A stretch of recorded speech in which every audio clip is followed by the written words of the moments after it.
દર્શક મિત્રો, હું છું પરમાર અનિશા. તમે જોઈ રહ્યા છો લોક સામનો ન્યૂઝ.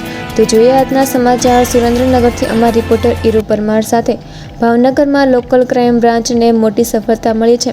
એલસીબીએ ઘરફોડ ચોરીના ગુનાનો ભેદ ઉકેલી 5 આરોપીની ધરપકડ કરી છે. પોલીસે તેમની પાસેથી સોના ચાંદીના દાગીના, રોકડ રકમ અને મોબાઈલ ફોન સહિત ₹1,50,711નો મુદ્દામાલ કબજે કર્યો છે. પોલીસને મળેલી બાતમીના આધારે રસાલા કેમ્પ વિસ્તારમાં દરોડો પાડી 5 શખ્સોને ઝડપી પાડવામાં આવ્યા હતા.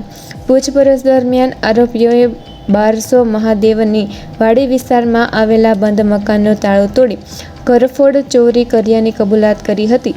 પોલીસે કબજે કરેલા મુદ્દામાલમાં સોનાની વીંટી, પેન્ડન્ટ, ચાંદીના દાગીના, રોકડ રકમ ₹53,739, 4 મોબાઈલ ફોન સહિતની ચીજવસ્તુઓનો સમાવેશ થાય છે. આરોપીઓ સામે અગાઉ પણ ઘરફોડ ચોરી અને ચોરીના અનેક ગુનાઓ નોંધાયેલા હોવાનું તપાસમાં સામે આવ્યું છે.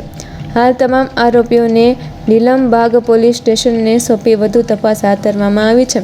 તો ફરી મળીશું એક નવા સમાચાર સાથે. ત્યાં સુધી જોતા રહો લોક સામનો ન્યૂઝ.